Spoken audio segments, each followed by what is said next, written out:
Na minha cozinha estão penduradas 4 fotografias de grafite, que vi pela primeira vez num canteiro de obras, anos atrás, enquanto caminhava para dar aula na universidade.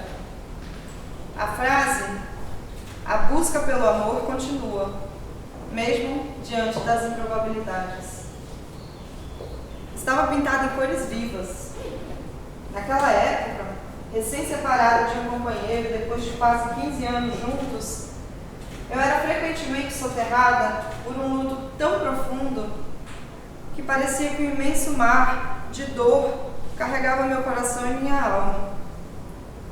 Dominada pela sensação de ser arrastada para debaixo d'água, de me afogar, procurava constantemente âncoras que me mantivessem na superfície, que me puxassem em segurança de volta para a margem. A frase nos tapumes da construção, junto a desenhos infantis de animais não identificáveis, sempre animava meu espírito. Toda vez que eu passava pelo canteiro de obras, a afirmação da possibilidade do amor, se espalhando pelo quarteirão, me dava esperança. Assinada com o primeiro nome de um artista local, a pintura falou ao meu coração. Ao ler aquelas palavras, eu tinha certeza de que o artista estava passando por uma crise em sua vida, de que já tinha confrontado a perda, ou estava diante da sua possibilidade. Na minha cabeça, mantinha conversas imaginárias com ele, a respeito do significado do amor. Eu lhe contava que seu grafite divertido havia me ancorado e me ajudado a restaurar a fé no amor. Falava sobre como a promessa de um amor esperado para ser encontrado, um amor pelo qual eu ainda podia esperar, me erguia do abismo que tinha caído. Meu luto era uma tristeza pesada e desesperadora, causada pela separação de um companheiro de muitos anos. Mas o que é mais importante, era um desespero enraizado no medo de que o amor não existisse, de que não pudesse ser encontrado. Ainda que ele estivesse à espreita por aí, talvez jamais o conhecesse em minha vida. Havia se tornado difícil para mim continuar acreditando na promessa do amor quando, para qualquer lugar que eu olhasse, o encantamento do poder ou o terror do medo ofuscavam o desejo de amar. Um dia, a caminho do trabalho, ansiosa pela meditação diária provocada pela visão do grafite, fiquei chocada ao ver que a construtora havia coberto a pintura com a tinta branca muito brilhante, sob a qual era possível ver os traços esmaecidos da arte original. Chateada com o fato de que aquilo que tinha se tornado um ritual de afirmação da graça do amor já não estava mais lá para me acolher, contei para todo mundo sobre a minha decepção.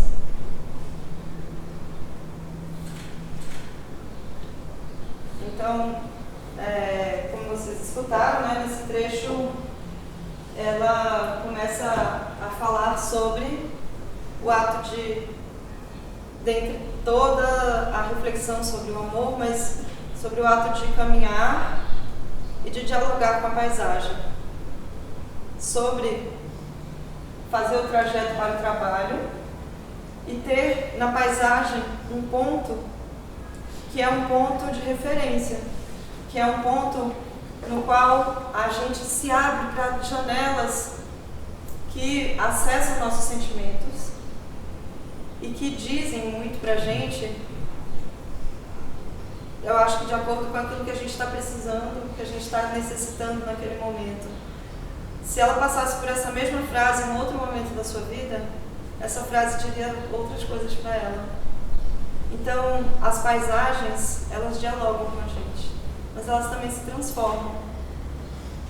E aí essa reivindicação dela, de que aquela frase ali, naquele momento, permanecesse, se dava pelo momento dela, pelo luto dela, pela importância que naquele momento aquela frase tinha para ela.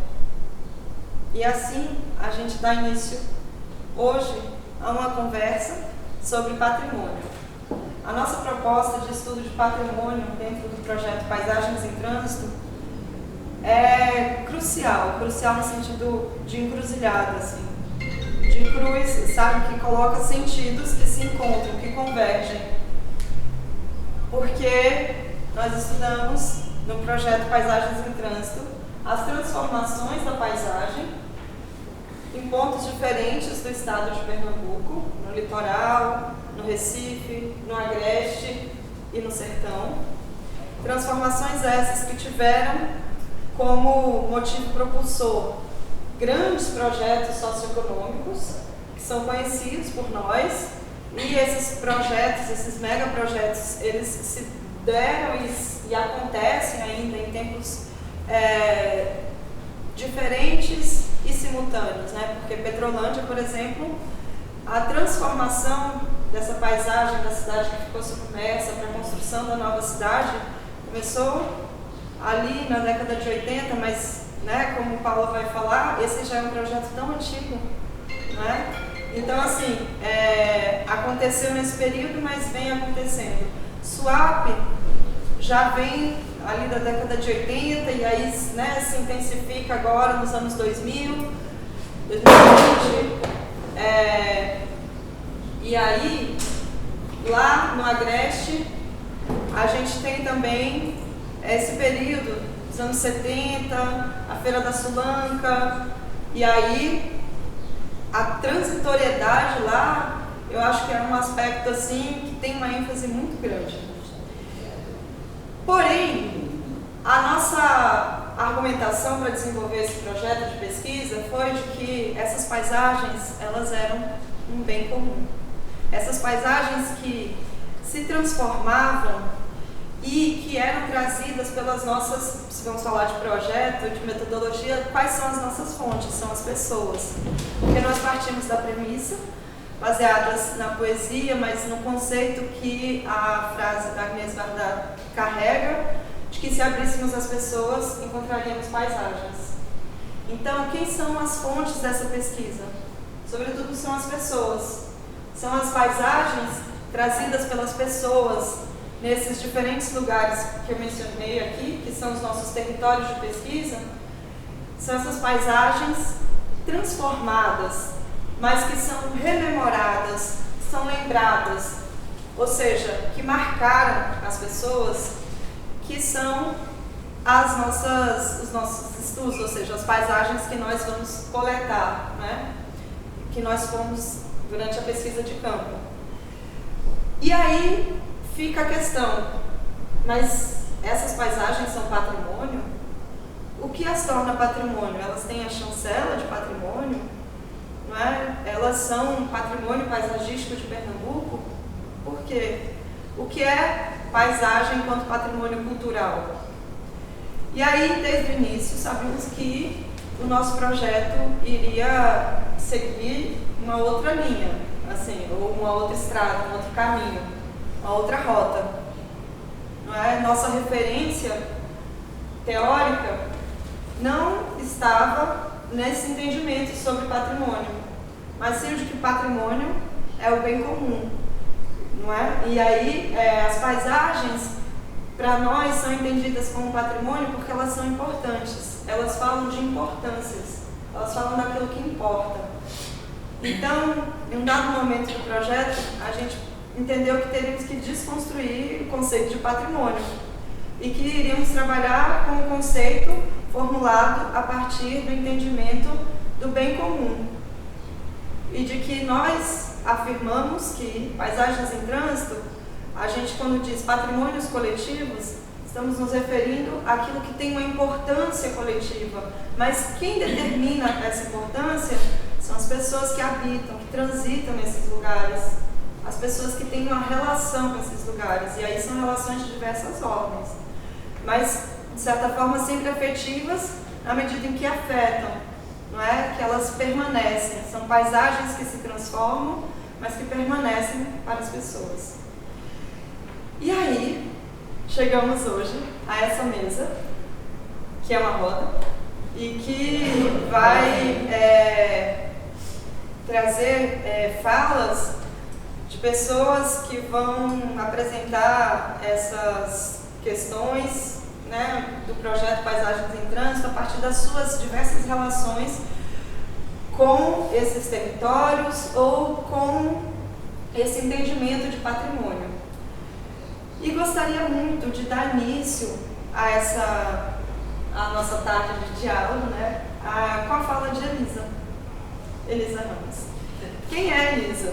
Não é? E eu não sei se ela prefere se apresentar. Olha, então, já que você deixou, eu vou fazer, viu? Vou dizer o seguinte, quando estávamos conversando, vou falar para vocês, assim, quando a gente estava conversando com o Museu do Estado, com o Museu da Cidade do Recife, para trazer para cá esse seminário, a gente foi conversando sobre a ideia de patrimônio, já que estávamos trazendo para um museu, né? Então, qual é, né? O museu, ele trabalha com memória, trabalha com permanência, trabalha com patrimônio, mas isso sempre em função, né, das transformações. E aí a gente, dialogando sobre o patrimônio, disse que gostaríamos muito de trazer a perspectiva de povos indígenas tradicionais que, diante da sua cosmovisão, tem relação com os seus territórios que passa pelo sagrado, que passa pelo respeito, que passa, não é? São relações tecidas com uma identificação tão profunda que se são tirados dos seus territórios, a sua identidade ou a sua subjetividade, mais ainda, ela fica destituída, talvez, do seu elemento mais importante. Então, são identidades, são vidas, são subjetividades, são relações com o território que os torna um bem do mais precioso, né? E aí, nós queremos, com esse seminário, vocês vão ver, ao final a gente vai ter falas aqui de representantes de povos indígenas que são articulados através da INCUP, que é uma associação de indígenas mulheres em contexto urbano, mas que representam tantos outros territórios. Então, elas estão aqui no seu território, tem uma transformação de paisagem muito drástica mesmo, né, em suas vidas, mas elas, né, carregam suas práticas, carregam seus saberes. E aí estarão aqui conosco no encerramento desse seminário como uma proposição nossa para pensarmos a relação, né, com as nossas cidades, com os nossos territórios, enfim, através da perspectiva delas e dessa cosmovisão. E aí, eu conversando com elas, disse, olha, quem vai estar na mesa da quarta-feira é Elisa. E aí o comentário foi, Elisa é uma deusa. Elisa é uma guerreira, meu Deus, o que é? Aí elas comentaram assim sobre Elisa com uma admiração tão profunda, tão sincera, tão entusiasmada, que eu fiquei assim, meu Deus, que ótimo assim, né? Que feliz. E aí nós chegamos até Elisa através de Paula. Então, como eu disse, as pessoas são janelas, né? Elas abrem assim paisagens, abrem pessoas, né? Enfim, trazem pessoas que são paisagens pra gente. E aí Paula nos recomendou, convidem a Elisa. E aí falei com a Elisa e ela aceitou. Elisa, ela é do território indígena que fica localizado perto ali dos municípios de Tacaratu, Petrolândia e Jatobá, no sertão, que hoje é o sertão de Taparica, né? Mas que anteriormente era o sertão, enfim, era o sertão de São Francisco, né? Continua sendo o sertão do Vale do São Francisco. Paula vai falar melhor. O Médio São Francisco, né? Mas é ali na divisa com a Bahia. E aí Bruno esteve lá também desenvolvendo trabalho com povos indígenas recentemente, então passou ali por essas paisagens. E aí ela, além, né, disso, ela é antropóloga e é também diretora do Departamento de Mulheres da Apoime. Bom, dentre outras atuações institucionais de luta, de militância, que ela faz e que hoje está aqui para conversar com a gente sobre a perspectiva das mulheres e a perspectiva do povo pancararu quando houve essa pessoas, mas de vidas, em função da desocupação que era preciso fazer para que fosse construída a barragem hidrelétrica Itaparica, que hoje é a barragem hidrelétrica Itaparica Luiz Gonzaga. Certo? Então, Elisa. Boa tarde. Primeiro, obrigada pelo convite, né? E quando eu recebi o convite, eu fiquei pensando até agora, eu estou sentada aqui, o que eu vou dizer? Mas ontem eu vim, né, escutar o seminário, né? E pensando o que eu poderia trazer, o que eu posso trazer como contribuição nessa parte de hoje, né? E o que eu tenho a contribuir com essa paisagem de trânsito é um pouco do que eu ouvi, do que eu vi enquanto criança, né? Então, na história vem a partir da década de 1970 e o lugar de onde eu venho tem muito a ser contextualizado com essa paisagem de trânsito do município de Petrolândia. Então, eu venho de um território indígena, território Pancararu, que ainda fica localizado entre os municípios de Itacaratu, Petrolândia e Jatobá, né? Então, eu fico pensando nessa paisagem no tempo, né? Essa paisagem em um espaço físico, mas também um espaço de tempo. E esse meu lugar de fala, né, esse território Pancararu, tem muito do meu olhar como um olhar diferente, né? Então, ontem, quando se falava de um olhar, de uma perspectiva saudosa, uma perspectiva também histórica, eu ficava pensando qual a minha perspectiva enquanto povo indígena, né? Então, o meu lugar nessa narrativa é um lugar identitário, né? Porque é um lugar de uma população indígena, de uma representação indígena, não apenas do povo Pancararu, mas principalmente outros povos que foram atingidos, né? Como o povo Tuxá, que foi citado aqui, embora eles estivessem na Bahia, do lado da Bahia do São Francisco, do Rio São Francisco, aquela cidade ficou submersa também, né? Mas não foi apenas a cidade, as casas, as árvores, as praças, mas sobretudo um território sagrado, né?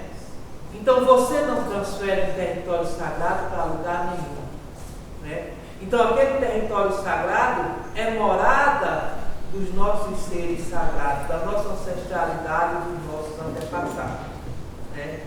E mais ainda, a forma injusta como aquele povo foi separado, né? Aquele povo foi separado em 3 cidades, uma em Pernambuco, outra lá próximo e outra em Butirama, e outros estão por esse mundo, por esse país de meu Deus, né? Por aí. Então, não é apenas uma divisão de famílias, ou de vizinhos, ou de amigos, mas é a divisão de uma ancestralidade, né? A divisão de uma espiritualidade. E aí, esse meu lugar identitário nessa mesa, mas também um lugar histórico, porque eu quero trazer nessa paisagem, desse patrimônio, um viés específico, claro, né? Porque esse patrimônio, ele é um patrimônio que vive na memória, né? ele é um patrimônio material, mas ele também é um patrimônio imaterial. E aí, quando tiver próximo dos minutos, me avise, né? Então, esse meu lugar de fala é um lugar que tem um olhar diferente de quem morou na cidade de Petrolândia, quem nasceu e quem cresceu, né? Então, esse meu lugar de fala é um lugar da história que os meus mais velhos me contaram. Minha mãe me contou até uma semana atrás, antes de eu vir aqui para Recife, né, ainda na aldeia. E aí, os nossos parentes Pancararu, eles iam a pés, né?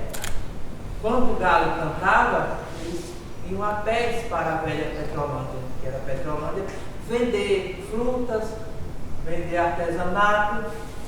Então, essa geografia, essa lembrança, esse patrimônio, ele vai estar desenhado nas nossas mentes, no nosso subconsciente, de quem viu e quem não viu.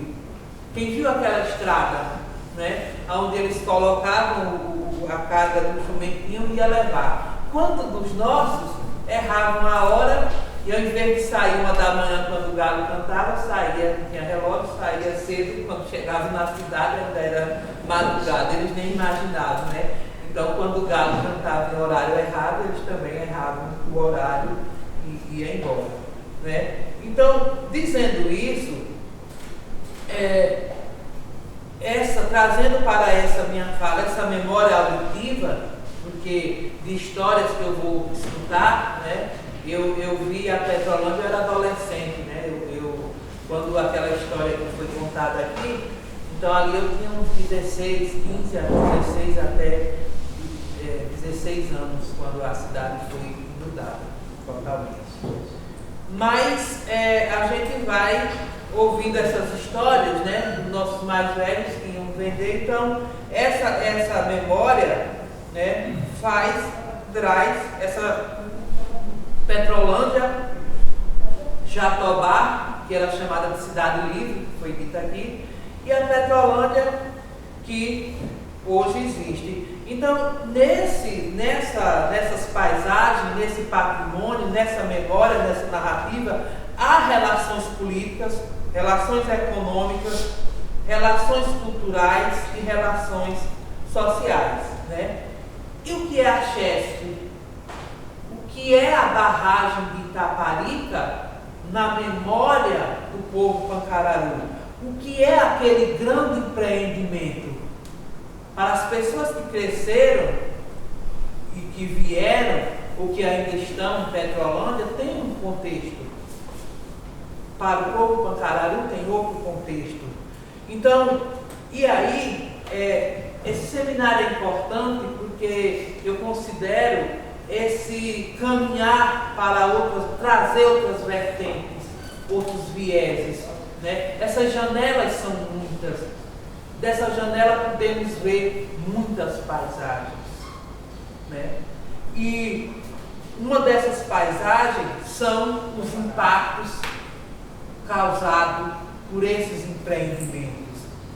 Então, essa barragem de Itaparica, ela é um grande empreendimento que desde a década de 1970, esse empreendimento mora no nosso subconsciente e no nosso consciente também.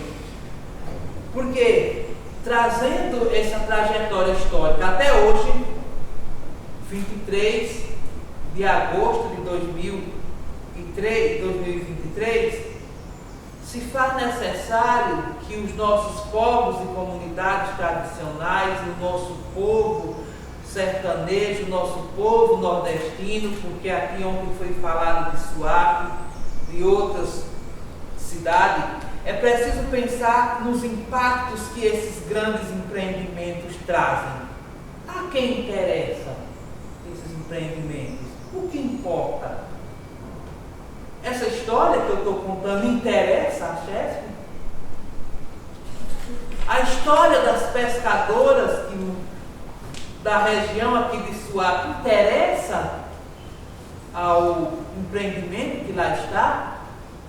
A eles interessa esses impactos? Então, essa geografia humana que está presente nessa paisagem, será que interessa? Será que a riqueza financeira fica alguma coisa? Né? E aí, essa geografia humana de povos e comunidades tradicionais, é claro que eu estou falando da região, mas eu falo também de outras perspectivas, pela minha relação de contato com outras pessoas de movimentos sociais, né? E aí, esses impactos são ambientais, né? São culturais, são sociais e são espirituais. Eu não podia passar por aqui para dizer que as margens do Rio São Francisco, um dia, foi, para nós, ele é uma morada dos nossos ancestrais, dos nossos seres sagrados. Ali, um dia do passado, foi lugar do ritual sagrado do meu povo. Hoje, nós não chegamos nem perto. Né? Nós e outras pessoas também não, porque tem uma área de segurança, para não dizer de proibição. E eu não podia passar por aqui e falar de impactos ambientais, culturais, e quando falar de impactos sociais, falar a forma como esses impactos atingem, violentam e violam a vida das nossas mulheres e meninas, né? Nós poucos falamos de como esses impactos eles trazem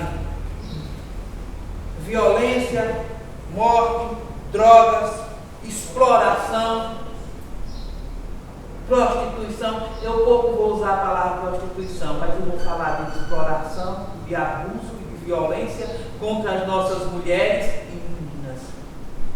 Essas questões pouco são colocadas. Né? Existe um estudo feito no SWAP, né, que fala dos perigos para os trabalhadores de SWAP. E um dos perigos são as mulheres. Isso é um estudo do Instituto Papai. Como as mulheres? Como? Se nós somos violentadas e abusadas e tudo mais. Então, e os filhos de SWAP, os filhos da Chesf, os filhos de Minha Casa Minha Vida, os filhos do vento? Nós estamos fazendo referência a essa paisagem de Petrolândia, que tudo que eu estou dizendo passa por essa paisagem da memória, né? E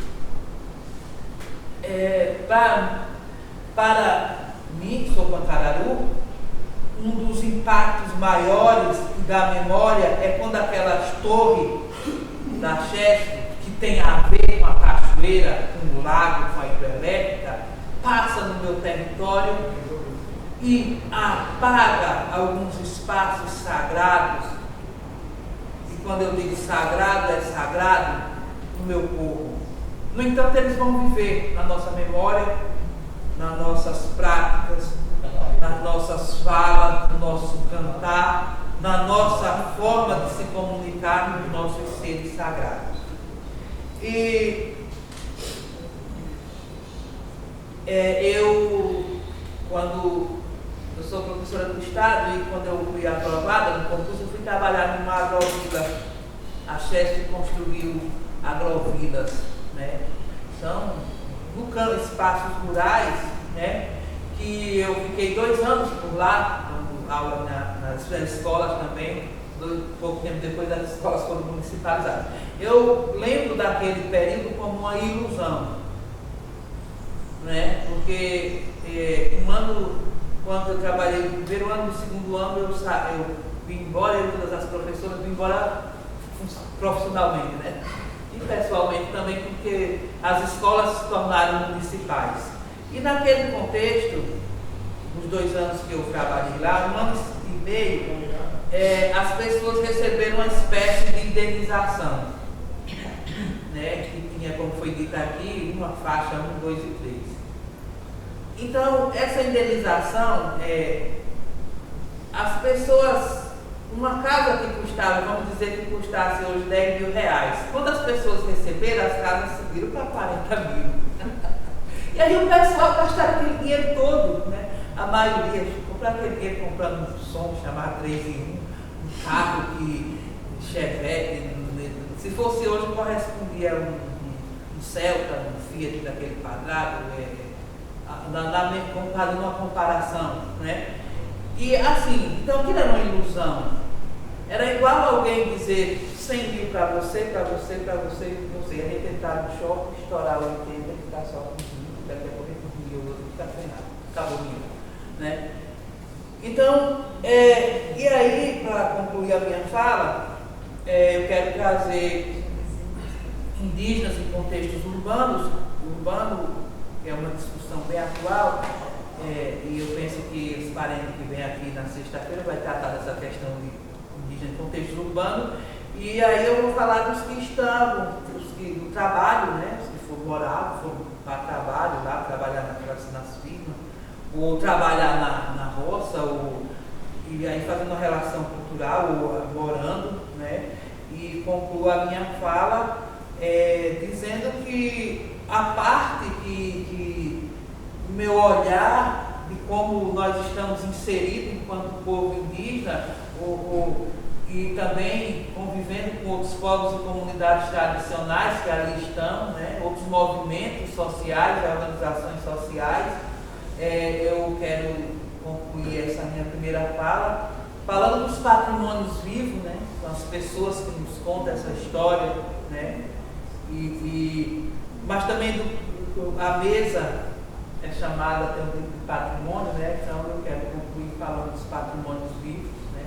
As pessoas que nos contam, os patrimônios orais, né? A oralidade, essa história que a gente vai passando de um para outro, ouvindo, né? Escutando, como diziam meus mais velhos, né? Eles diziam, você vai escutar a missa, né? Então escutar é um negócio muito importante. Você escutou, você vai escutar. Então esses patrimônios orais e os patrimônios culturais, sejam eles materiais ou imateriais. Obrigada por esse primeiro momento. Brusca, assim, de paisagem, de fala, sempre acho que quando é brusca ela perde o tempo de a gente assentar. Mas, seguindo aqui, então, a gente agora convida Paula Jancinete, que é responsável e representante do Instituto Geográfico e Histórico de Petrolândia, que, como eu já mencionei, tem um trabalho sistemático, assim, um trabalho constante de preservação de uma memória. E aí, né, o trabalho dela está muito associado a esse tema do patrimônio, mas enquanto representante do Instituto Histórico Geográfico, ela já está sempre, né, envolvida com a ideia de patrimônio. E aí, como você deu início a esse trabalho, como é a sua relação também, né, assim, pessoal, que passa pela sua relação com a cidade, né, que lhe moveu a fazer isso, mas onde fica entendimento de patrimônio, né, em relação à história de Petrolândia? Então, essa semana nós tivemos a Semana do Patrimônio lá, inclusive, né? De forma bem intensa, a gente promoveu, porque há uma necessidade muito grande dessa educação patrimonial, de uma forma geral, já que a gente sofreu uma diáspora, né? E todo mundo, a maioria, a minha geração, que foi a geração que era adolescente quando a barragem estava em fase de construção, a maioria saiu. Quem não ficou trabalhando na CHESP, foi contratado pela CHESP, acabou que saiu para estudar fora e a família já se mudou. Então, saiu muita gente e ficou muita gente de fora que veio trabalhar na barragem e acabou morando na cidade. Permaneceu na cidade, inclusive na nova cidade, né? Então, assim, é incrível isso porque a gente contou com a parceria do professores da UFAL, do Instituto Federal de Salgueiro, do Campo Sertão, para dar esse nosso apoio, porque nós não temos essa bagagem acadêmica, não temos uma universidade lá próxima, então a gente precisa recorrer aos campos que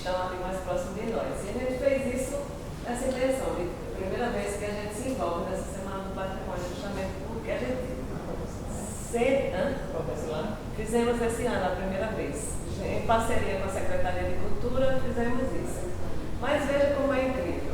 Fizemos uma incrível semana que todo mundo aplaudiu, muita participação das escolas e tal, e a Secretaria de Cultura lá dando todo apoio. Encerrada a semana, eu tive que me desentender com a mesma secretária que era minha parceira. Por quê? Porque vai acontecer agora, no final de setembro, a festa do padroeiro, que é uma tradição da cidade. Né? Tudo ali volta esta memória da velha cidade. Esse é um grande patrimônio, a festa do padroeiro, para nós, da área urbana principalmente, que traz esse retorno da procissão do rio, da missa do vaqueiro, da banda de pífano, né? De tudo isso que sempre tivemos na antiga cidade. E aí a prefeitura simplesmente não ia contratar a banda de pífano esse ano. Quer dizer, a gente está falando de patrimônio o tempo todo e a gente falava lá, eu costumo dizer que a barragem levou quase todo o nosso patrimônio material, mas o imaterial só depende de nós manter. Dessa oralidade que fala Elisa aí, que a gente pode permanecer com ele. E é tão pouco que nos restou que é inadmissível a gente não conservar esse material, que é a grande riqueza que a gente tem ainda. Né? Então, para mim, assim, é uma ofensa você não considerar que a banda de pífano, que é reconhecida como patrimônio do Estado, que já recebeu o prêmio de salvaguarda da Fundap, a Secretaria de Cultura, que devia ser a primeira a fazer essa contratação e investir nisso, precisa que a gente pressione para ser. Ela tem esse conhecimento? Tem. Que às vezes não, viu? Mas tem. Eu não me assusto não, porque só... Aqui no Pátio do Terço acontece todo ano, todo carnaval, a Noite dos Tambores Silenciosos. Mais um determinado secretário de Cultura da época, toda meia-noite apagam-se as luzes para fazer a louvação para os eguns, para os mortos. E quando apagou-se a luz, ele, para o secretário, liga para a Selby. Um evento desse falta energia. Meu Deus do céu. Por isso que eu estou perguntando, eu não me assusto se ela não conhecesse, porque as pessoas elas são impostas, é cabide de emprego. Então, cabide de emprego, as pessoas não se sentem na responsabilidade de tapar da história daquilo que eles estão assumindo, daquela secretaria que está assumindo. Por isso que eu fiz a pergunta, porque não seria surpresa. Mas não era esse o caso, não, sabe? Inclusive porque ela participou da feitura desse trabalho junto com a gente, levantamento das informações sobre a banda de pífano para a Lei Aldir Blanc, eles serem conservados e tal. Então, assim, não é novidade. A questão é isso, é aquela coisa, é o pessoal da área rural, é pobre, é preto, não é importante, não é aquela, não, se fosse, é outro tratamento, é uma coisa marginal, não é incluído no programa oficial. Inclusive, assim, há uma contratação de enormes bandas caríssimas lá na orla para juntar uma multidão e o pessoal de lá mesmo não é contemplado. Essa é uma... Então, assim, hoje eu vivo uma relação de amor e ódio com minha cidade. Porque assim, eu me descobri recentemente assim. Por quê? Porque quando eu vejo a imagem de Petrolândia Velha aqui, me traz toda emoção. Eu não consigo a memória, né? Essa memória é forte, é pesada. Eu me emociono sempre que vejo. Não? Vou morrer vendo isso e me emocionando. Por quê? Porque tem minha história toda ali. E aí eu tenho 3 memórias. Assim. Tenho de uma cidade totalmente indo abaixo, as casas sendo derrubadas, a rua da minha mãe com a casa dela por último, e a rua inteira no chão. Assim, uma Beirute, uma pós-guerra, uma sensação assim, que você está vivendo de fato uma tragédia. Ali, eu acho que foi o momento que a gente entendeu que essa era uma tragédia e a gente não tinha mais como escapar dela. Tem quantos anos, Paulo? Nessa época, não, eu já era casada, tinha filhos, eu devia ter uns 20, 30, eu casei cedo, eu devia ter uns 30 anos por aí, eu acho. Então, o que acontece? E tem a relação com a nova cidade, que é uma paisagem totalmente diferente. Aquele rio que se apresenta na minha frente hoje é um rio morto. Eu tenho muita saudade de ver um rio correndo na minha frente, porque a paisagem que eu tenho, a casa onde eu morava, onde eu nasci, ela dava, os fundos da casa davam para o rio. Então, no final da tarde, meu pôr do sol era um luxo. Eu só ficava lá no muro e eu via aquele rio correndo ali. Na hora que você estava triste, você olhava para o rio, você melhorava. Quando você estava feliz, você tomava banho no rio e comemorava. Então, assim, a nossa relação com o rio não tem nada a ver com o rio do turista que hoje está lá. Porque hoje é um rio para inglês ver, não é o nosso. A cidade tinha quantos anos quando foi destruída? Ela era considerada a partir de 1909 e ela foi mudada em 88. Né? Então, a transferência oficial da cidade foi em 88, mas o processo de construção da barragem começou realmente nos anos 70, porque a gente sofreu vários processos. Né? Teve a barragem de Mochotó, que também é nesse território que hoje tem o acampamento da Chess, onde tem Jatobá. Ali do lado aconteceu a primeira barragem, era uma barragem pequena, atingiu um grupo menor de pessoas, mas deixou submersa a cidade de Glória, na Bahia, e uma parte do território de Petrolândia na época. E foi ali que já deu para sentir como a coisa poderia ser, mas ainda não despertou tanto assim. Um padre, na época, ele chegou lá em 68 e ele começou a participar das reuniões com a Chess em relação à barragem de Mochotó. E ele começou a alertar as pessoas da área rural que não tinha sequer documento de terra. As terras eram passadas de pai para filho, todo mundo respeitava aquilo lá. E ficava por isso mesmo. Então ele recebeu, se não tiver a documentação, essa chefe vai fazer o que quer. E foi mais ou menos isso que aconteceu, mesmo que com quem vinha normalmente, em plena governo militar, né, com a ideia de que eles eram donos da cidade e ele tratou a primeira casa que eles precisaram para passar a linha de transmissão e para começar as obras da barragem, na Quixaba lá, meteram o trator nas casas sem pedir licença. É incrível, mas é isso que aconteceu. Como assim? E a casa? Nem negociaram. Não, eles chegaram lá para a pessoa e disseram: é o seguinte, a gente vai precisar desse terreno, que aqui vai ser o canteiro de obras. A gente vai lhe dar 5 mil pela casa e você desocupa para o lugar que a gente vai começar. Precisa começar tal dia. Aí a pessoa dizia: epa, peraí, calma, como assim, né? Deixa eu pensar e tal.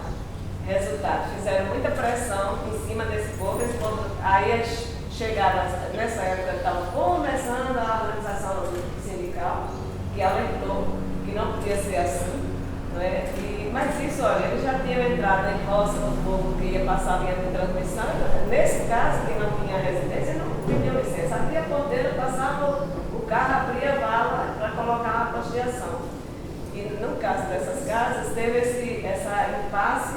E aí, como o sindicato chegou e disse: não é assim, precisa negociar, tem que ter um preço justo, tem que ver enquanto condições, para onde esse povo vai e tal.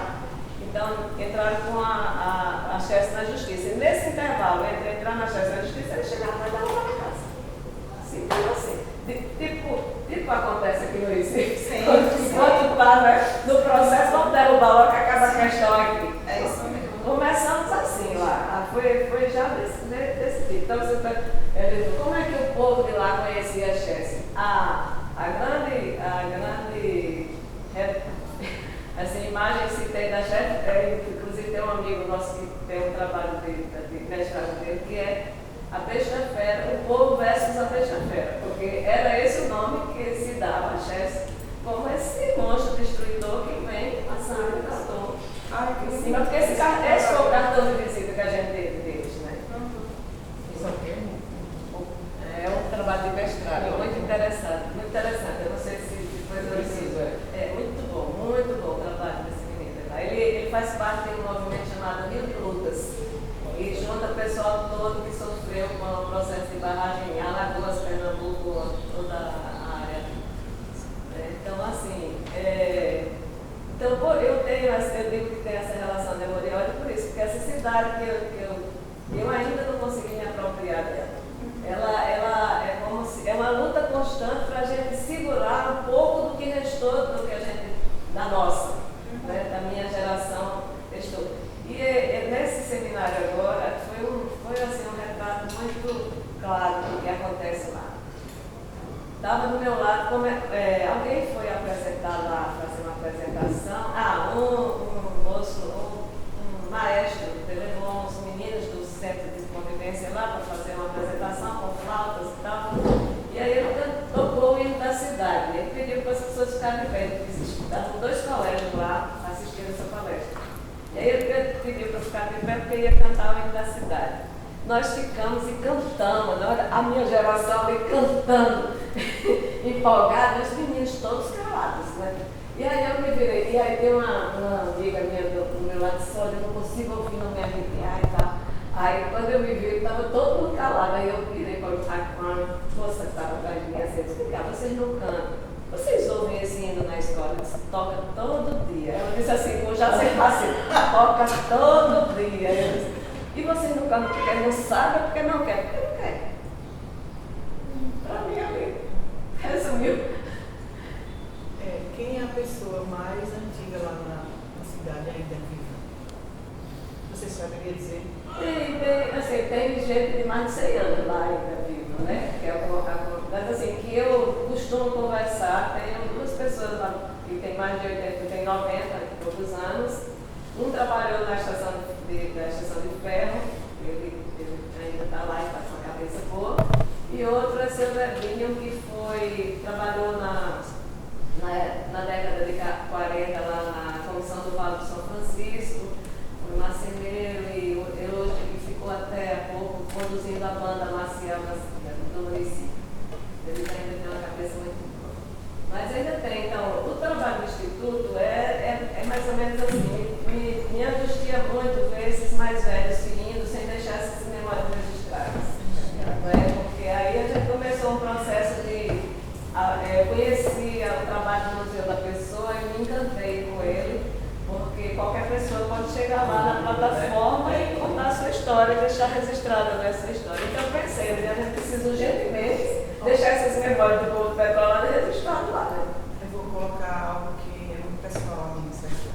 Eu tive uma tia que fez 100 anos e morreu no ano que fez 100 anos, uns 2 meses depois. E eu fiquei me cobrando disso, por que eu não fiquei gravando essas histórias de titia, entendeu? Eu tenho aqui e posso passar para o papel. Só que teve um dia que ela foi para minha casa e meu filho fez uma entrevista com ela, no celular. Aí depois eu, filho, cadê aquela entrevista? Se perdeu. Pois é. Enfim, aí é importante que vocês, é sugestão, tá? Você já despertou para isso, que vocês façam entrevista com esses mais antigos e gravem, né? Depois salvem lá numa fonte bem segura para que fiquem esses registros orais. Então, no Museu da Pessoa você pode postar vídeos, fotos, aí escrever um texto e também deixar o próprio entrevistado contar a sua história. Muito bom, muito legal. Pena assim, nós somos poucos aí, precisava de um trabalho envolvendo as escolas, talvez mais gente fizesse isso com mais rapidez, porque cada vez que morre eu fico Petrolando indo embora mais uma vez, é um pedaço ali que vai embora, né? E assim, essa relação é muito diferente mesmo, como a Elisa bem colocou, a relação da área urbana e a área rural em Petrolândia são 2 coisas totalmente diferentes. Se você conversar com alguém da área rural, Pancararu é uma coisa, se conversar com alguém da área rural que não é Pancararu é outra, e se conversar com alguém da área urbana também é outra. Porque a forma de enfrentar essa tragédia foram diferentes também, né? Foram totalmente diferentes. O povo da área rural conseguiu uma condição de organização, assim, houve uma conjunção de coisas, de coincidências que deram certo naquela época. Era o finzinho da ditadura militar, já estavam dando umas aberturas, depois o movimento sindical crescia em São Paulo e foi na mesma época que aqui também começou e tinha apoio da igreja, de uma parte da igreja progressista representada por Noel, né, que teve todo esse apoio, porque se fosse só a gente sozinho, a gente não ia conseguir enfrentar isso, né?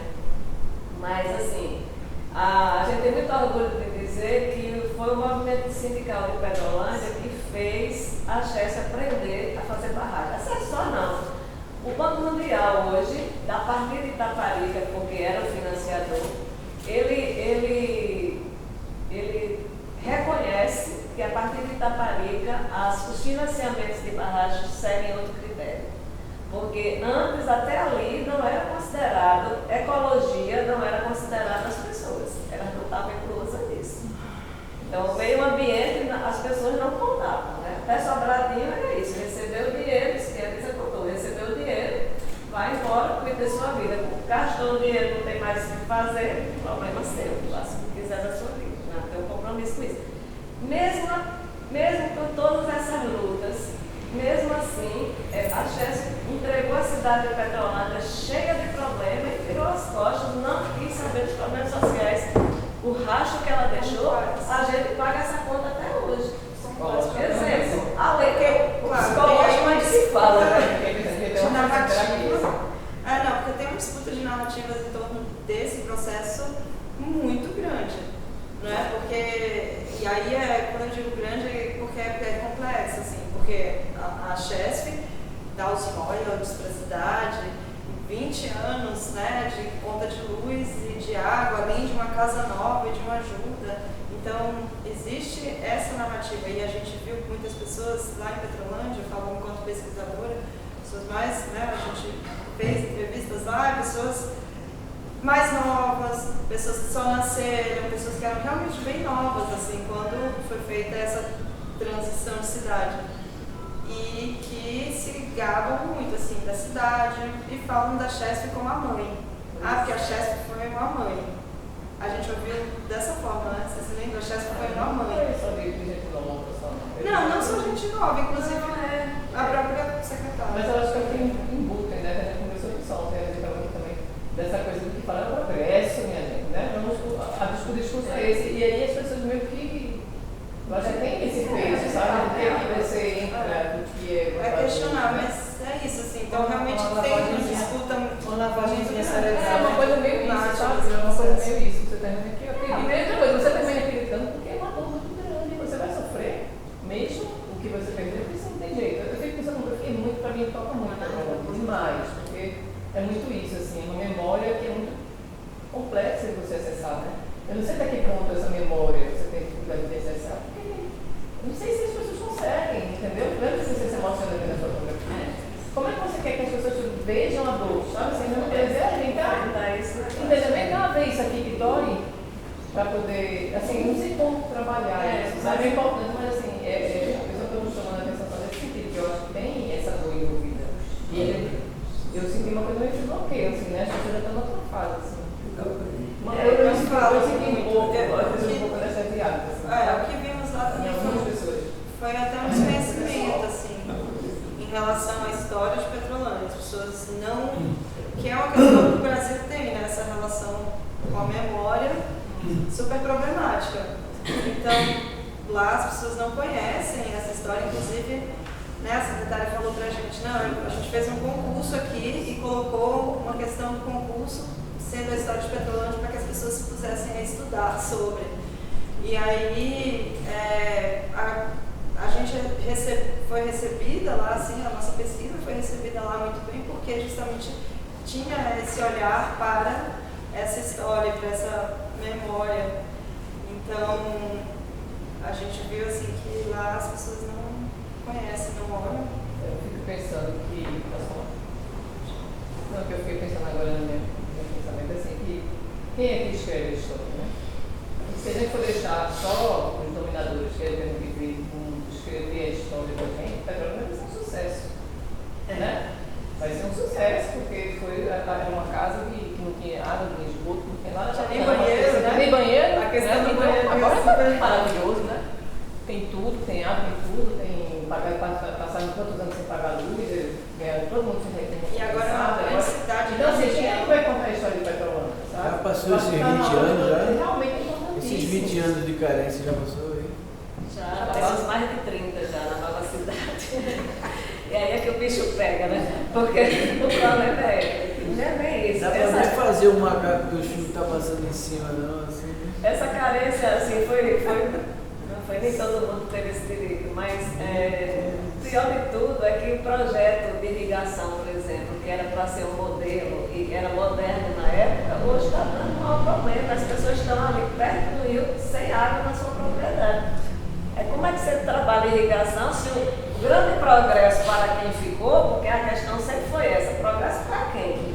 Não é? Aí não, mas o pessoal idoso vai ser beneficiado, porque vai receber terra irrigável agora. Primeiro, as melhores terras de Pernambuco, isso é dito por mim, tem um vídeo do presidente da CHES no dia da reintegração da ocupação dos trabalhadores rurais no último minuto do segundo tempo, faltando um ano para a barragem encher, ninguém estava assentado ainda. Ninguém sabia para onde ir.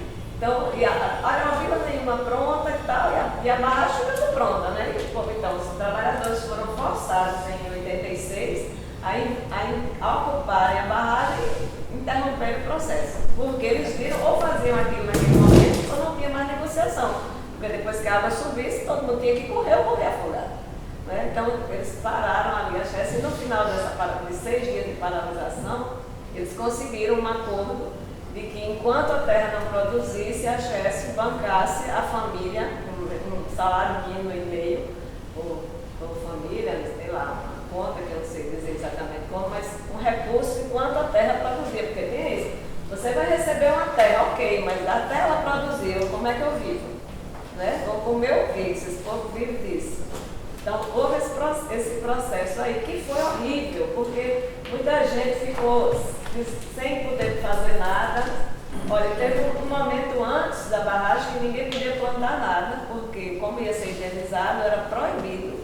Não havia financiamento bancário para a lavoura e nem podia se plantar nada, porque já ia indenizar. Nesse processo passaram-se 10 anos, e nesses 10 anos as pessoas não podiam continuar vivendo. Já interromperam a vida a partir dali, né?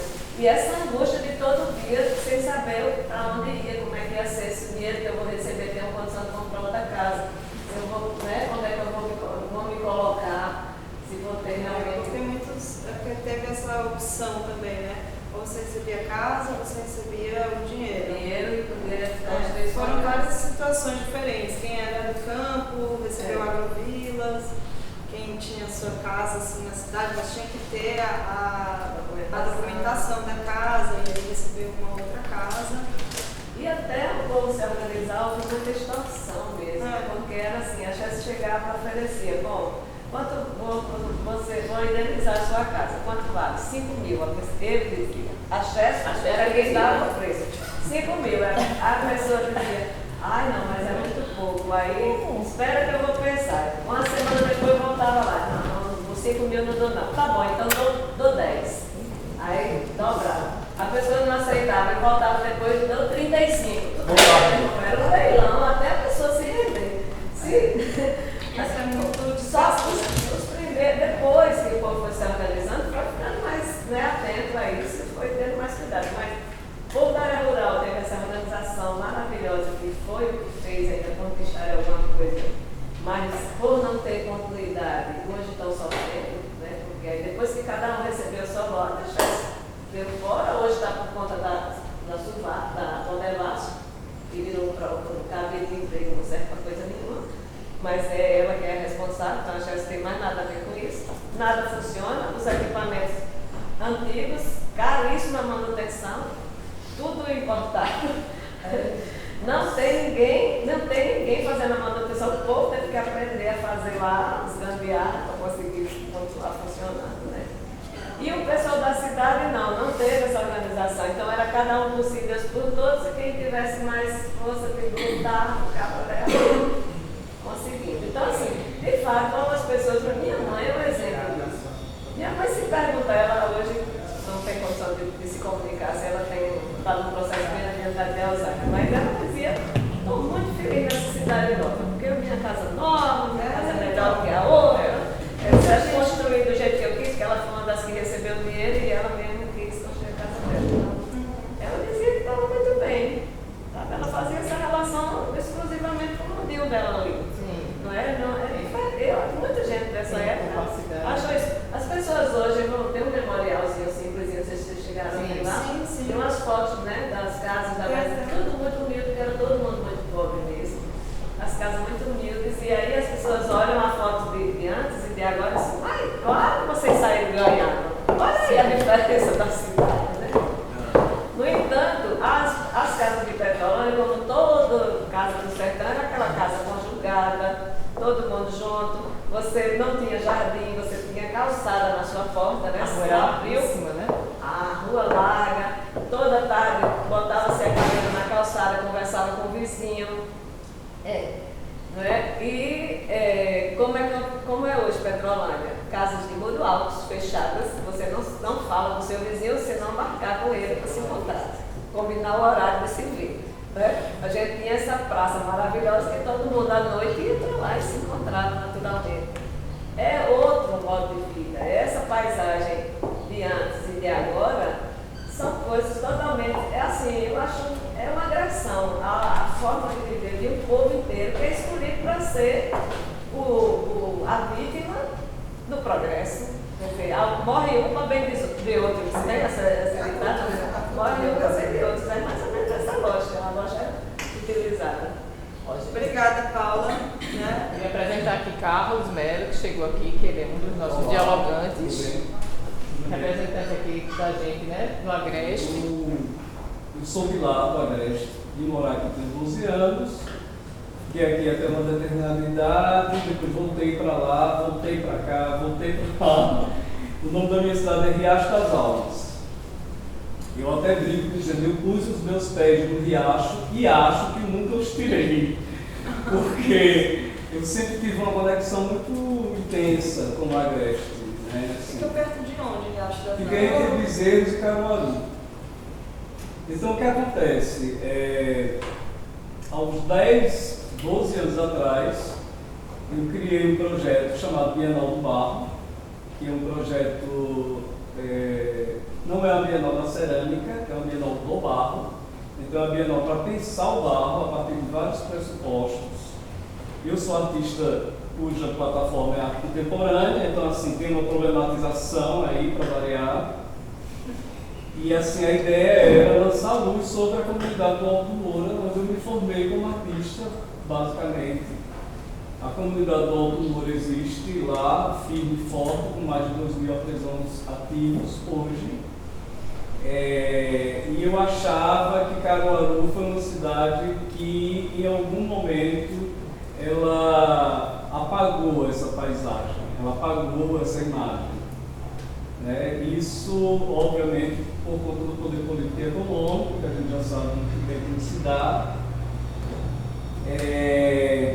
E eu sempre tive uma vontade de fazer algum trabalho com isso. Assim, como eu sou artista, óbvio que esse seria o meu caminho, e foi. Então eu comecei a perceber que a cidade, que a região, eu estou falando do Agreste, eu estou falando só do Caruaru, o Agreste vai até um pouco mais de Garanhuns, começa depois de Vitória, tem 3 agrestes. É isso que eu dizer, não é só uma agreste. Então eu comecei a fazer um trabalho que era de pensar o que foi que aconteceu com essa região durante esses últimos tempos. Então a Bienal do Barro, de alguma maneira, é um acerto de contas com uma região que durante muito tempo ficou fora de foco do ponto de vista artístico, sobretudo cultural, um artista cultural. E eu queria entender o que tinha acontecido, porque foi uma região que enriqueceu muito com o advento da indústria dos jeans e de tudo que a gente já sabe lá na região agreste, Toritama, Santa Cruz, com todas as coisas boas e as coisas ruins que esse progresso, a grande guerra que destrói coisas belas. E como eu sou da região, como eu sou da zona rural, vivi até o ano passado um sítio, que foi o sítio que eu nasci, uma casa de arquitetura vernacular, foi construída pelo meu avô para casar com a minha avó, para fazer 100 anos essa casa do ano que vem. E eu recuperei essa reserva de Caatinga, uma pequena reserva de Caatinga, e fui passar uma temporada lá por causa do projeto da Bienal, e fui recuperando essa casa. Então, assim, esses últimos anos eu não estava só recuperando uma cena, uma paisagem, um lugar, mas recuperando também uma questão minha, também com a minha história, minha vida, etc. Então, a Bienal do Barro, eu penso que foi um acerto de contas para essa região que enriqueceu e que desfez toda uma construção simbólica, cultural, como uma espécie de achatamento neoliberal. Então, eu achava que alguma coisa precisava ser dita a respeito daquilo, e como eu já tinha muita vontade de fazer um trabalho, eu pensei em fazer uma Bienal do Barro. Só que o meu trabalho é um trabalho de palavra e imagem.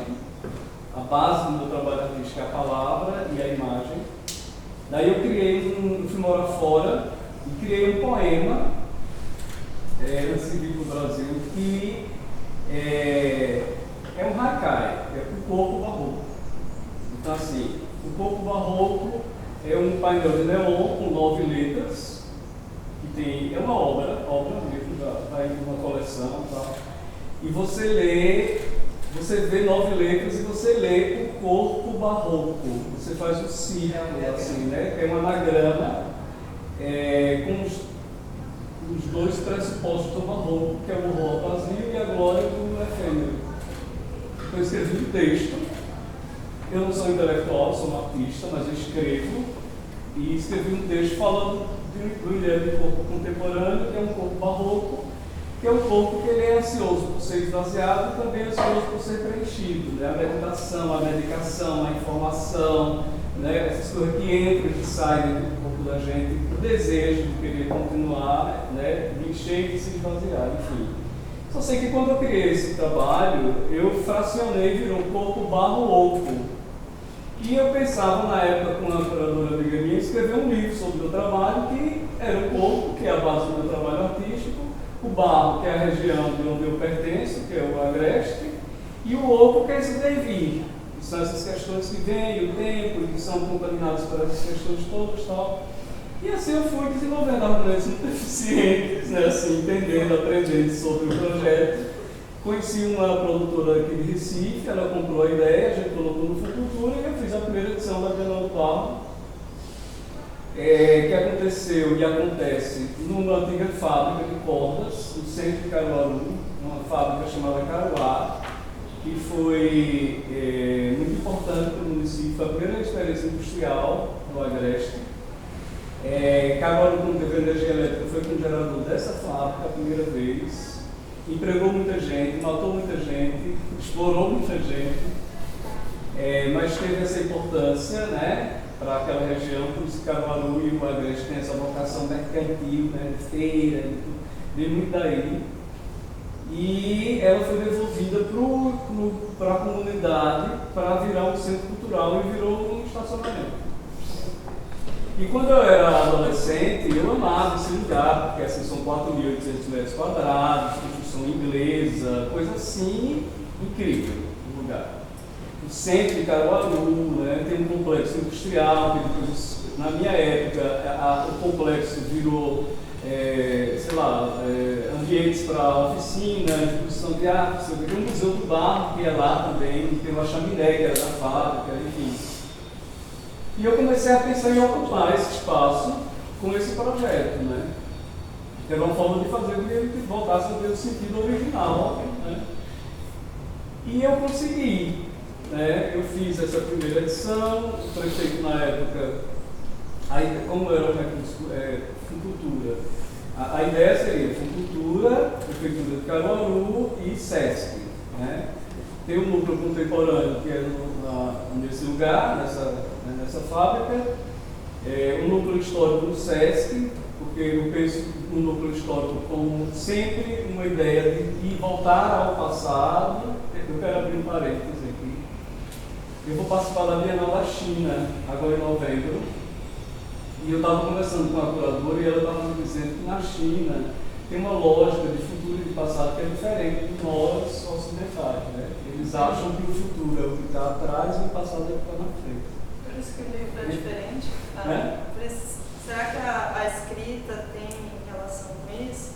Na China a gente já traz pra frente, né? Então, assim, quando eu comecei a pensar na Bienal, eu pensava que era muito importante pensar esse passado como algo que vai para frente, que é o contrário também.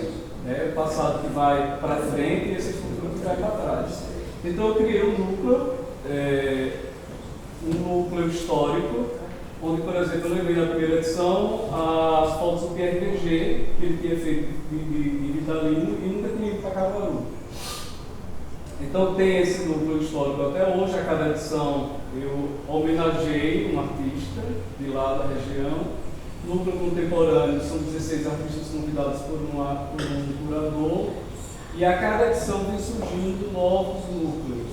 Tem agora o núcleo de formação e etc. Nesse movimento todo, eu comecei a entender que, mais uma vez falando da palavra, né? Eu comecei a entender que a palavra agreste é um anagrama de resgate.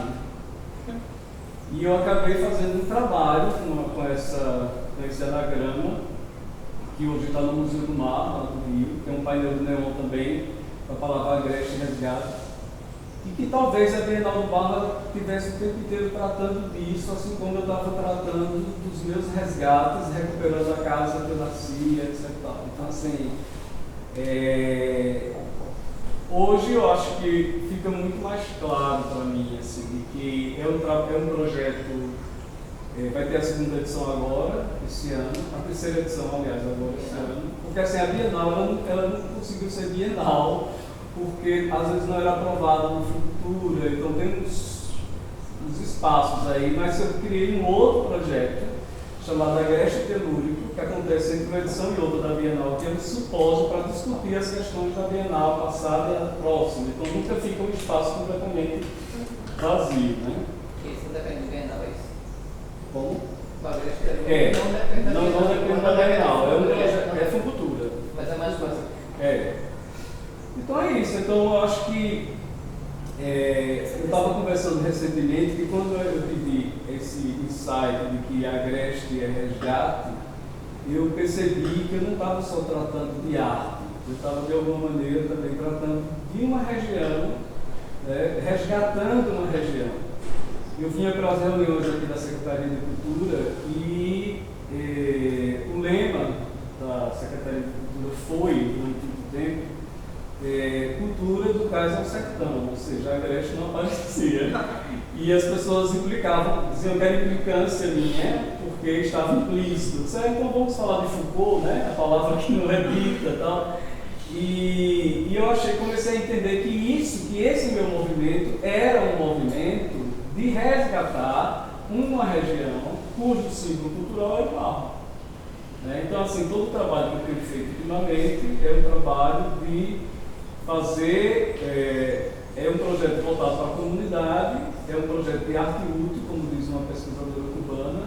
Ela diz que é quando uma obra de arte ela segue uma comunidade, e fazer com que a comunidade se dê conta e fique atenta de que o grande símbolo cultural da região assim, porque, assim, onde fica isso nessa identidade assim, dessa região?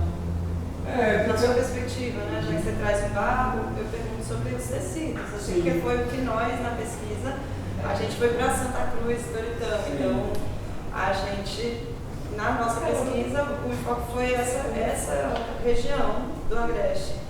E aí, assim, tá em Santa Cruz, você conhece muito mais do que eu, mas tenho certeza, mas é isso, assim, tá em Santa Cruz é uma conexão. Onde quer que você esteja na cidade, você está em conexão com essa máquina que não para, assim, de produção, né, de confecção, assim, de tecido, de linha, Então, onde fica, assim, Então, esses dias eu estava conversando sobre isso, assim, quando o Estado sai, a igreja entra, né? Então, assim, não tem política agrícola e tem indústria toda. Quase não se tem mais mão de obra agrícola. Por exemplo, eu moro num sítio, para eu ter alguém para limpar o mato, eu tenho que esperar 15 dias, porque essa pessoa já está fazendo o trabalho para um outro vizinho. Ninguém faz, não existe mais mão de obra.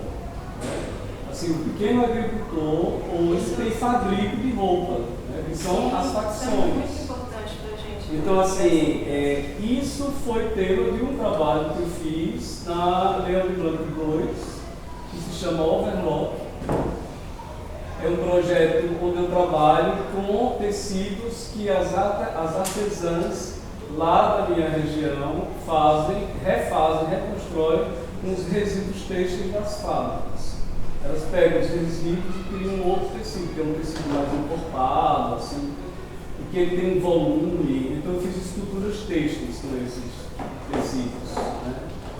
E nessa época eu pesquisei muito isso, né? Assim, o impacto ambiental, né? Assim, as lavanderias, né? Que jogam aquelas tintas nos riachos, o impacto cultural também, né? Porque também aí a gente começa a perceber que a própria produção artística ela também começa a entrar nesse esquema. Então, por exemplo, eu não vou dizer o nome, mas uma dessas siglas e sei lá o que eu poderia dizer, chegam lá no Alto do Moura e levam um discurso da economia criativa que eu detesto a economia criativa. Eu acho que é uma economia completamente descriativa, sabe? Eu acho que a economia criativa é um subproduto do achatamento neoliberal, porque chega lá e diz assim, faça isso aqui porque isso vende.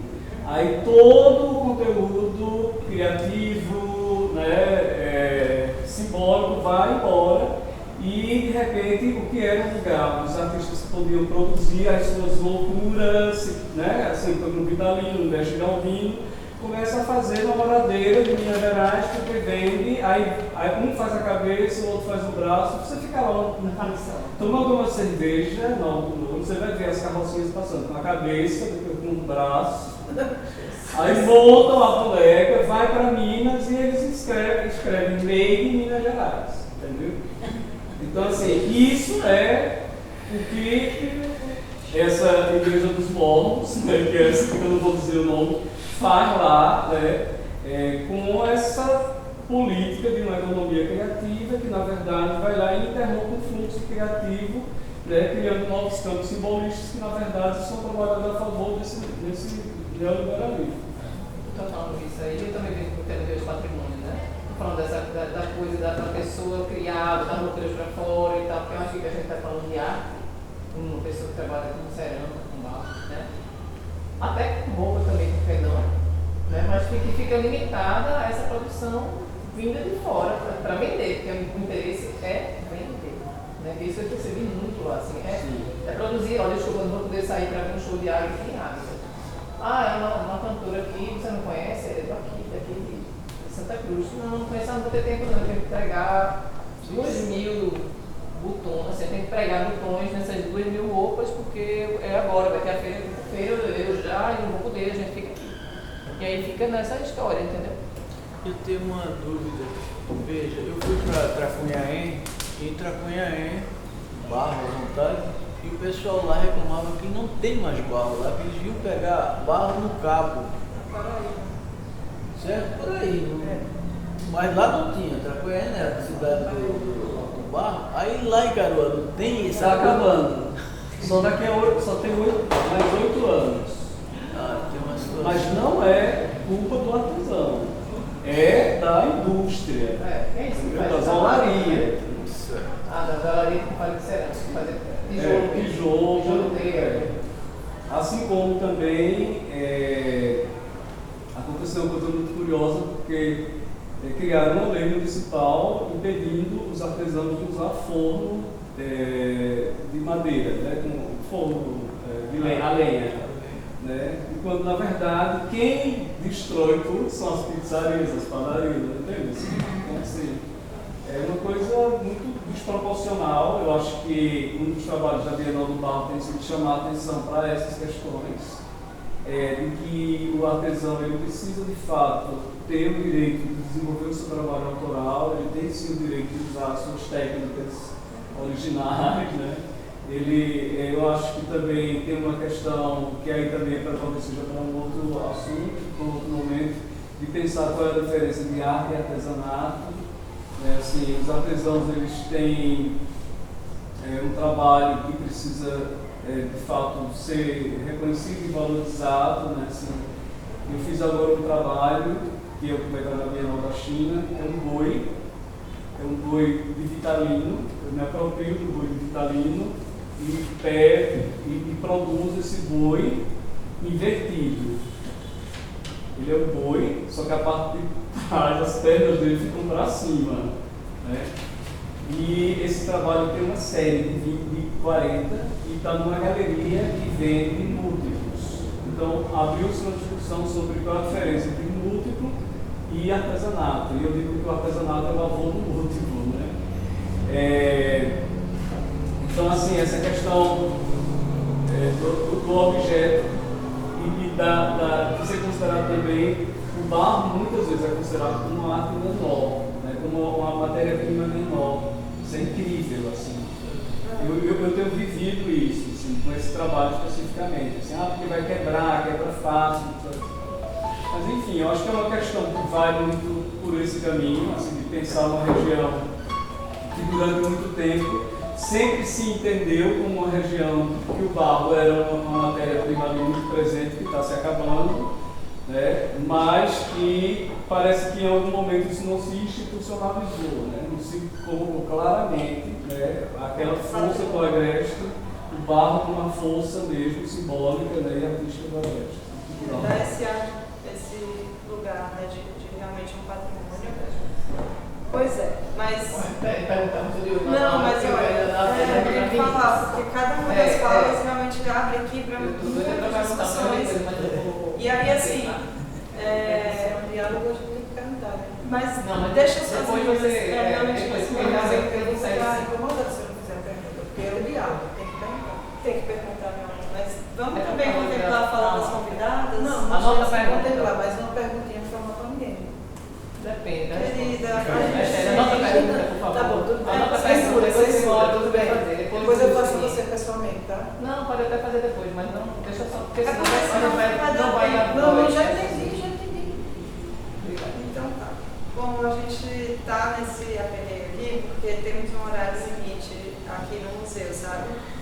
Mas a fala de Carlos trouxe muitas questões e aí, né, para a gente repensar, inclusive, o nosso conhecimento sobre a Agreste e as questões que a gente já vinha pensando sobre a região.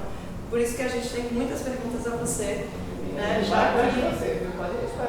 muitas perguntas e até assim, que eu acho que a gente pode colocar em xeque, né, algumas ideias nossas, mas vamos seguir com as meninas que são, eu chamo de meninas, né, mas são duas belíssimas companheiras de um coletivo chamado Cine Rua, do qual eu também faço parte e que estão hoje aqui para trabalhar com a gente uma fala sobre os cinemas de rua, a importância dos cinemas de rua enquanto um bem comum, enquanto esse patrimônio coletivo. Então, quando falamos em cinema de rua, falamos de um bem que estava lá em Petrolândia, né? Lá também. Então, assim, a gente tem cinemas de ruas que existiram, alguns existem ainda hoje. O espaço onde antes foi o cinema e a placa, mas não existem mais os cinemas. Alguns vão sendo reabertos, assim, né? E, enfim, com muito esforço, tentando voltar a ser um espaço de cinema. E aí aqui no Recife nós temos, não só no Recife, né? Mas aí pensando como elas moram no Recife, e estamos aqui, e aí pensando que essa mesa traz pessoas que têm uma relação e que estudam ou trabalham, ou têm vivências, ou nasceram, enfim, nas regiões que a gente trabalhou na pesquisa Paisagens no Trânsito, que é o Litoral Sul, a Agreste, o Sertão, lá do São Francisco e o Recife. Então, gostaria que elas falassem um pouco, porque aí pega eu acho que essa paisagem que o Carlos traz pra gente da arte, né? Eu acho que nesse sentido, a fala de vocês segue os... Pessoal, vocês só gostaria de apoio. A gente vai se apresentar e entrar no coletivo. Aí, só para ilustrar, bom, eu me chamo Bárbara, sou Simone, a gente faz parte do Cine Rua, como a Carana falou. E eu acho que agora, ficando no final, como vocês falaram também, que pega o gancho da arte, eu acho que a gente de alguma forma pega o gancho de todas as falas aqui. No sentido de não só a arte, mas da imagem, essa imagem que ela gostaram gostaram da arte na época, né? Pelo vídeo, pelo registro, a fotografia para isso também, eles falaram muita eleição, mas ela também projetos que lidassem com essa questão. E aí o Museu SWAP foi surgindo a partir da participação do meu orientador, Alex Lailati, que trabalha com antropologia visual. Então ele se juntou a esse projeto e foi pensando essa ideia, essa parte visual do projeto, né? Alex me pediu muito para pedir desculpa que ele não pôde vir, realmente por uma questão de saúde, ele não teve condição de vir, mas ele queria muito, ele gostou muito do projeto, assim como eu, desde o início, assim, foi um prazer, está sendo um prazer, na verdade, dialogar, né, sobre essas questões todas, assim, são muitas questões, eu anotei um bocado de coisa aqui e agradeço imensamente pelas falas também anteriores, assim, são grandes contribuições, né? E aí, o Museu SWAP, o objetivo dele, basicamente, de forma bem sintética, é permitir que as imagens que a gente tem encontrado, tanto vídeos quanto fotografias, sobre a região de SWAP, possam ser vistas e atualizadas e relidas pelas pessoas que efetivamente moram em SWAP. São acervos que é interessante, na verdade, que eles sejam acessados por todos e todas. Assim, a ideia também é trazer para Recife, fazer a exposição aqui, mas o nosso objetivo principal é de levar as imagens para serem vistas por quem tem o maior interesse nelas, por serem moradores e moradoras da região. Tem dois grandes acervos que a gente encontrou e que deram assim, um início para essa iniciativa, mas a gente segue interessado em outros acervos, inclusive que se alguém tiver, você por exemplo que tem fotografias de Nivaldo, né, desculpa, se você tiver imagens dessa época, se você tiver fotografias que você fez dessa transformação que você viu, interessa muito que sejam inseridas. O museu é um site que está aberto para contribuições de outras pessoas que tenham material sobre a região. Depois eu passo direitinho, mas é swapmuseu.com.br. Aí tem dois grandes acervos que a gente encontrou no caminho. Um é um acervo em vídeo, que foi principalmente o que foi mostrado, né, nesse vídeo que a gente passou agora, que é um acervo que foi feito por uma pessoa que era ligada à estrutura do Porto, mas ele fez o acervo dele. Ele fez, né, a parte de comunicação do próprio Porto, uma coisa mais institucional, mas ele também foi fazendo meio que um documentário mesmo pessoal, né? Uma visão dele sobre aquele processo de construção. Isso é importante dizer. Vou falar depois um pouco da história, assim, rapidamente da construção do Porto, mas ele iniciou, né, a pedra fundamental dele foi lançada em 74. Aí depois teve um longo processo de crescimento, expansão, mas o início dele é ali em 74. Então, as imagens são mais ou menos dessa época, né, essas imagens em vídeo que a gente encontrou, elas estavam no MISP, aí foram digitalizadas, eram imagens em Super 8, e aí foram catalogadas e tal, e aí foi sendo feito pequenos cortes para levar para a comunidade, porque é muito material, né, não dá para levar tudo, senão fica super cansativo, né, desgastante de assistir. Então a gente, Alex foi fazendo as edições, né, para mostrar lá. E o outro grande acervo que a gente encontrou é um acervo que está abrigado atualmente na Fundagem, que é um acervo só de fotografias. Esse é o acervo sobre o qual é a minha pesquisa de doutorado, que é um acervo também de antes da construção do Porto. Ele foi feito entre 77 e 79. E é um acervo muito grande, tem mais de 7.000 fotos, porque é o acervo bruto, digamos assim, não houve edição. As 36 fotos do filme estão lá nesse material. E ele é fruto de um processo de pesquisa que aconteceu na região, também em alguma medida vinculado ao projeto do Porto, um pouco mais afastado, mas vinculado, que foi uma grande pesquisa sobre toda a região, que era considerado a região programa, né?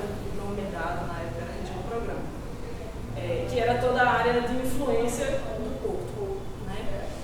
Então, esses dois são os maiores acervos que a gente tem. Tem alguns outros acervos também inseridos. O Matheus Sá tem um acervo cedido pela Marco Zero, e tem outros também fotografias do processo de produção de um outro filme que foi feito fruto desse primeiro projeto de extensão, que Hildo fala, né, que a gente foi falar sobre olho e na verdade foi falando sobre muitas outras coisas. Então, basicamente, isso é a estrutura do Museu SUAP, né? A gente começou com a ideia em 2019, né? A gente não estava ainda no processo da pandemia, então a ideia era levar as imagens, a gente não pôde fazer isso, voltou, fez a parte, virou um site. Mas o vídeo que eu mostrei agora foi da primeira vez que foi feita uma exibição pública na praia de Suape. E foi um momento assim, acho que até agora foi o ponto alto da pesquisa, assim, porque a praça lotou. A gente tem um diálogo muito bom com o Hildo e Vanildo, que são dois irmãos ali da praia de Suape.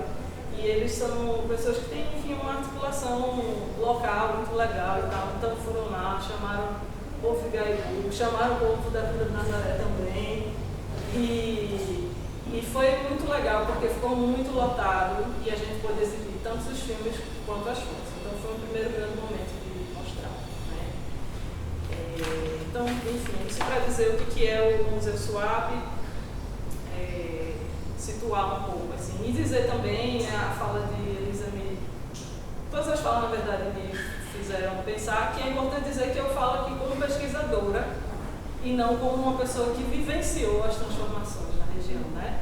Eu converso com as pessoas, eu dialogo e tenho essa escuta aberta ativa, mas eu não vivi esses processos de transformação. Então é importante dizer, e foi muito legal a sua fala. Obrigado. Antes da minha, porque trouxe exatamente isso, assim, se Mardoni quiser falar também vai ser ótimo, sobre essa vivência mesmo, né? Mas aí para falar sobre a questão de patrimônio e do Porto, assim, o museu, ele trabalha, é engraçado, assim, são dois patrimônios, porque são duas dimensões de patrimônio. Porque o próprio acervo, ele é patrimônio, né? São acervos que documentam uma época, então as próprias fotografias e os próprios vídeos são já algo a ser conservado, a ser cuidado, e é isso que a gente, né, tem feito. Mas, como característica da imagem, seja no cinema, seja na fotografia, ela carrega um pedaço da realidade, e elas revelam um patrimônio, que eu não vou dizer que está perdido, digamos assim, porque é muito pesado, mas um patrimônio que foi bastante dilapidado, né, já, que é o que era aquela região antes da instalação do porto. Né? Antes da instalação do porto e da instalação do complexo industrial e portuário de Suape. Na verdade, é importante dizer que a gente chama de porto para facilitar, né? Mas é o CIPS, né? Ele é um complexo industrial e portuário. E isso fala muito sobre o tamanho do estrago também que ele faz, né? Porque se fosse só o porto já era bastante coisa. A primeira fase de instalação do porto já provocou uma transformação assim muito absurda de destruir uma parte dragar uma parte de terra que fez uma ilha virar ilha, só que não era uma ilha ainda, a ilha de Cocaia, ela tinha continuidade. Abriu-se a barreira de corais natural, fechou-se em outro ponto, então o rio Ipojuca que dava de uma forma não dá mais, dá de outro jeito. Então só o porto já era bastante coisa, né? Isso lá em 74, final de 70. Só que ele, como um complexo industrial, ele segue se expandindo. Então ele, na verdade, ele não tem assim uma marca, construir um porto, né? Não, ele vem se desenvolvendo. E uma categoria que a gente usa na pesquisa, que é muito da antropologia das infraestruturas, ele vem produzindo ruína em torno dele, né? Porque são muitas populações que sofreram violações graves de seus direitos, muitos deslocamentos forçados, muitas pessoas que perderam suas casas e seu modo de vida, né? O caso de Tatuó, que eu acho que é um dos casos mais emblemáticos realmente nesse aspecto do deslocamento, e que tem a ver com o estaleiro, que já não é dessa época, assim, de tanto tempo atrás, ele já é mais recente. Depois vem a refinaria, né, que é um outro processo. E para a gente não... Isso já foi dito ontem, eu estava até pensando, poxa, Falaram super ontem sobre SWAP, vou me repetir, mas enfim, difícil também, não sei o que foi dito. Mas é importante ressaltar que, assim, que a ideia da gente com relação ao uso dessas imagens também é refletir sobre o hoje, claro, né? Olhar para essa mudança de uma forma que ela possa impulsionar um olhar sobre o futuro, porque para muitas pessoas assim é difícil ver as imagens, porque elas podem trazer uma sensação que já foi, porque realmente é muito abrupto, né, o que foi feito assim. Mas a gente pensa nas imagens como essa possibilidade também de imaginar a partir delas, né? E isso porque o processo continua. Nesse momento tem dois processos muito graves acontecendo, que um é a possibilidade da instalação do terminal de minérios na ilha de Cocaia. Por isso que o primeiro vídeo que a gente passou foi sobre a Ouriçada, que é uma festa tradicional da região e que em 2022 ela foi feita na forma de protesto, justamente por causa da possibilidade de instalação desse terminal de minérios, né, na parte sul da ilha. Isso é uma coisa que pode trazer mais uma infinidade de impactos, né, para a região.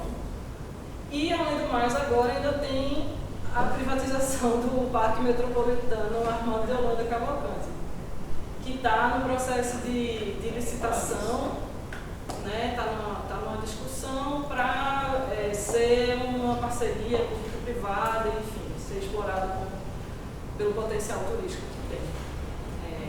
Então, assim, não para, né? O complexo, e é isso, assim, isso, acho que o que perpassa também muito, assim, as falas é sobre como assim, uma das coisas que mais agride o patrimônio é uma certa noção de desenvolvimento, que perpassa todos os projetos, né? Uma ideia, né? Sobre progresso, sobre avanço ou não,